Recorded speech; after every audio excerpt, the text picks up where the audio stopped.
Ulcer की अगर definition की बात करें, परिभाषा की बात करें, तो जो हमारी म्यूकस मेम्ब्रेन है, जो हमारे लिप्स से ले करके एनस तक पूरी इंटेस्टिनल कैनाल, और या हमारी सरफेस की बात करें, स्किन सरफेस, इसमें कहीं भी ब्रीच अगर हो जाए, यानी कि टूट जाए किसी वजह से, यानी म्यूकोसा टूट जाए, स्किन टूट जाती है, वहाँ भी अल्सर बन जाते हैं, जिसको घाव बोलते हैं हिंदी में, या दिखता है। लेकिन उसी तरह से हमारी जो इंटेस्टाइनल म्यूकोसा है, उसमें अगर ब्रीच होता है कहीं पर भी, चाहे मुंह में हो या गले में हो, खाने की पाइप में हो, पेट में हो, आंत में हो, बड़ी आंत में हो, यहाँ पे कहीं भी अगर म्यूकोसा का ब्रीच होता है तो उसको हम अल्सर बोलते हैं। और लोगों ने अपने मुंह के अल्सर होते देखे भी हैं। तो ये एक परिभाषा है उसकी। अल्सर को बेसिकली हम बड़ी बात में दो मुख्य कारण में बांटें, तो एक कैंसर की वजह से हो सकते हैं, एक नॉन कैंसरस वजह है। तो कैंसर की वजह को हम बाद में देखेंगे। नॉन कैंसरस वजह की बात करें, इन्फेक्शन एक बहुत बड़ा कारण है। हेलिकोबैक्टर पायलोरी एक इन्फेक्शन होता है जिसकी वजह से अल्सर हो जाते हैं मुख्यतः। दूसरी बात करें तो ड्रग्स एक बहुत बड़ा कारण है किसी को अल्सर होने का। लोग दर्द की दवाइयाँ बिना प्रिस्क्रिप्शन के खा लेते हैं। एस्प्रिन कई लोगों की अपने आप खाते हैं, कुछ लोगों की किसी कार्डियक वजह से चल रही होती है। स्टेरॉयड हुए, ये कुछ दवाइयाँ हैं जिनकी वजह जो अल्सर उत्पन्न करने में सहायता करती हैं बॉडी के अंदर। तीसरा जो मुख्य कारण है, स्ट्रेस बहुत ज़्यादा होना या एसिड का ज़्यादा बनना पेट में किसी भी वजह से, चाहे आप एसिड को हेल्प करने वाली चीज़ें खा रहे हों या फिर एसिड किसी भी वजह से आपके शरीर में ज़्यादा बनने लगे। तो जब एसिड ज़्यादा बनेगा तो जो एक प्रोटेक्टिव मैकेनिज्म है हमारी बॉडी की, जो स्टमक को या पूरी भी म्यूकोसा को कहीं भी बचाती है, तो उसकी एक लिमिट है कि इतना एसिड आएगा उसको न्यूट्रलाइज कर लेगी। लेकिन उससे ज़्यादा अगर एसिड बनने लगेगा तो फिर वो न्यूट्रलाइजेशन की जो मैकेनिज्म है वो थोड़ा सा कम पड़ जाती है और वो एसिड जो है आपकी म्यूकोसा को ब्रीच कर देता है। तो एक अल्सर का एक वजह है।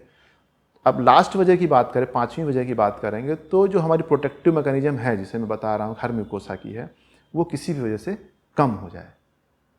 कम होने में जो म्यूकस बनता है हमारे जो प्रोटेक्शन के लिए, वो नहीं बन रहा है, तो एसिड जा करके उसको कह लीजिए कि वहाँ की म्यूकोसा को गला देगा या वहाँ पे अल्सर उत्पन्न कर देगा।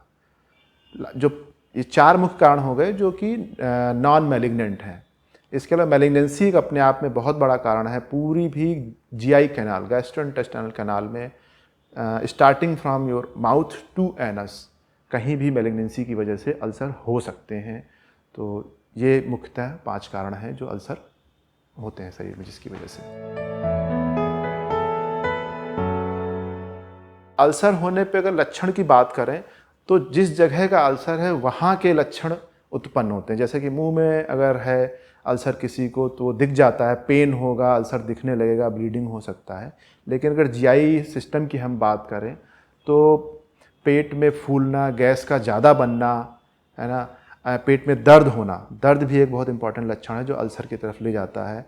इसके अलावा खून की उल्टी होना, काली लैट्रिन होना या लैट्रिन के रास्ते से ब्लड आना, ये अल्सर में हो सकते हैं।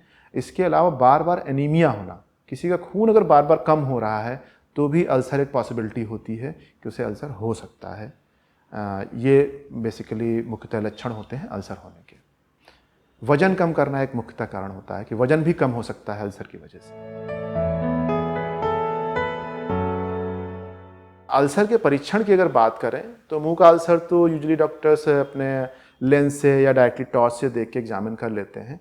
लेकिन अगर हम जीआई अल्सर्स की बात करें तो अपर जीआई एंडोस्कोपी, आज जो मुख्यतः जितने भी मॉडर्न इक्विपमेंट है उसमें अपर जीआई एंडोस्कोपी से हम ड्यूडनम के दूसरे से तीसरे छोटी आंत का जो प्रारंभिक हिस्सा है वहाँ तक हम अल्सर को देख सकते हैं डायरेक्टली और उसे डायग्नोज कर सकते हैं। जो रही बात बड़ी आंत के हिस्से की, तो कोलोनोस्कोपी होती है। लैट्रिन के रास्ते से हम वही एक कोलोनोस्कोप डाल के पूरा जो है पूरा कोलन का और छोटी आंत का आखिरी हिस्सा तक हम उसको देख सकते हैं कि वहाँ कहीं भी अगर अल्सर होगा तो हमको दिखाई पड़ जाएगा। और कारण की रही बात, तो हम जब अल्सर को देखते हैं तो वहीं पे टिश्यू बायोप्सी ले लेते हैं। उस बायोप्सी का जब एग्जामिनेशन करेंगे तो उसमें हमें किसी हद तक जो है अल्सर के कारण का पता चल जाता है। अल्सर का इलाज जिस जगह पे अल्सर है उस पर बहुत ज़्यादा डिपेंड करता है। पहले हम बात करेंगे नॉन मैलिग्नेंट अल्सर की। तो नॉन मैलिग्नेंट अल्सर में इन्फेक्शन मैंने कहा बहुत बड़ा कारण है। तो इन्फेक्शन के लिए एंटीबायोटिक्स प्रिस्क्राइब की जाती हैं। इसके लिए अपने आप जो चिकित्सक हैं, जो प्राइमरी केयर चिकित्सक हैं या गैस्ट्रोएंटरोलॉजिस्ट हैं, उनसे मिलते हैं तो वो उसके लिए अल्सर के लिए आपको एंटीबायोटिक दे सकते हैं।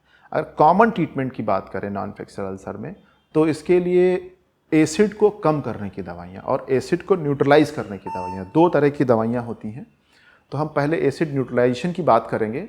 तो एसिड न्यूट्रलाइजेशन में अमोनिया, एल्युमिनियम के साल्ट हैं, मैग्नीशियम के साल्ट हैं, तो उसमें साल्ट होते हैं जो कि एसिड को न्यूट्रलाइज कर देते हैं। पहले डायग्नोसिस डॉक्टर से बनवाएं, फिर उसके हिसाब से जितना आपको प्रिस्क्राइब करते हैं वो लें। इसके अलावा हम अल्सर में एक प्रोटेक्टिव ड्रग भी देते हैं जो अल्सर पे कोट बना देती है और उससे एसिड से उसकी रक्षा हो जाती है। ये तो हुए सिम्टम कि नॉर्मल अल्सर है, उसमें हमने किया। लेकिन अगर किसी को ब्लीड हो रहा है, ब्लीडिंग हो रही है, तो उसमें अगर अल्सर की डायग्नोसिस होती है तो एंडोस्कोपी से हम लोग क्लिप लगाते हैं, इंजेक्शन दे सकते हैं और उससे रुक जाता है। लेकिन अगर फिर भी नहीं रुकता है तो सर्जरी करनी पड़ती है, या फिर अब बहुत मॉडर्न तरीके से हम लोग जो है इंटरवेंशन रेडियोलॉजी मेथड से जो है उस आर्टरी, जो आर्टरी ब्लीड कर रही है, उसको एम्बोलाइज कर देते हैं, जिससे कि वहाँ पे ब्लीडिंग बंद हो जाती है। अब ये तो थे नॉन मैलिग्नेंट अल्सर की बात। अब मैलिग्नेंट अल्सर की अगर हम बात करेंगे तो मैलिग्नेंट अल्सर का जो मैनेजमेंट है पूरी तरह से सर्जरी या फिर आंखों कैंसर विभाग पे डिपेंड करता है। किस तरह का अल्सर है, किस तरह की मैलिग्नेंसी है, वो बॉडी के किन किन हिस्सों में फैल चुकी है, इस पर डिपेंड करता है। अगर वो अल्सर उसी लोकल जगह पे है, अदर जगह के टिश्यूज़ में नहीं फैला है, तो सर्जरी एक बेस्ट ऑप्शन रहती है।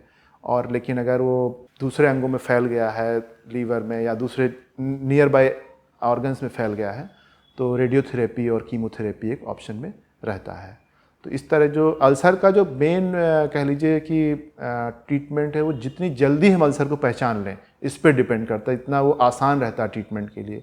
जितना आप लेट करेंगे उतने ज़्यादा उसके कॉम्प्लिकेशन बढ़ते जाते हैं। तो अल्सर के सिम्टम्स को आप याद रखें, ध्यान रखें। अगर ऐसा होता है तो तुरंत अपने डॉक्टर से सलाह लें और अपना परीक्षण कराएं। अल्सर से जो बचाव के तरीके हैं, उसमें कारण के हिसाब से अगर हम देखें तो इन्फेक्शन एक मुख्य कारण है, जैसे मैंने बताया।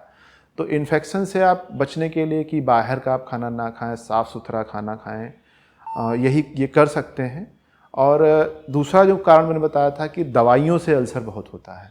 तो दवाइयाँ जो हैं जितनी प्रिस्क्राइब की जाएँ, जितने दिन के लिए प्रिस्क्राइब की जाएँ, जिस मात्रा में प्रिस्क्राइब की जाएँ उतनी ही लें, उससे ज़्यादा ना लें।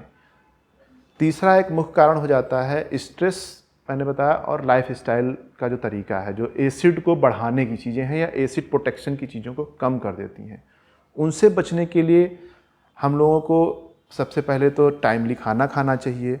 बहुत ज़्यादा जो एसिड वाली चीज़ें नहीं खानी चाहिए, जैसे कि लोग खाली पेट नींबू का सेवन करने लगते हैं। तो नींबू में सिट्रिक एसिड होता है और वो भी एक एसिड है, और खाली पेट में आपके एसिड होता है। तो आप एसिड पे एसिड दे रहे हैं तो कुछ हद तक जाके वो इस चीज़ों को बढ़ाएगा ही। खाली पेट बहुत देर रहेंगे तो एसिड रहेगा, साथ में प्रोटेक्टिव मैकेनिज्म उतनी अच्छी नहीं काम करेगी। वो भी एक कारण हो सकता है अल्सर का, कि बहुत लॉन्ग टाइम तक खाना ना खाना और बाद में फिर मतलब जो लोग मील स्किप करते हैं, बेसिकली उनके लिए सलाह है कि वो लोग मील स्किप ना करें, टाइमली खाना खाएं और बहुत ज़्यादा एसिड वाली चीज़ें ना यूज करें। बाहर की चीज़ें जो जंक फूड्स हैं इनका इस्तेमाल कम से कम करें और दवाइयों का इस्तेमाल कम से कम करें।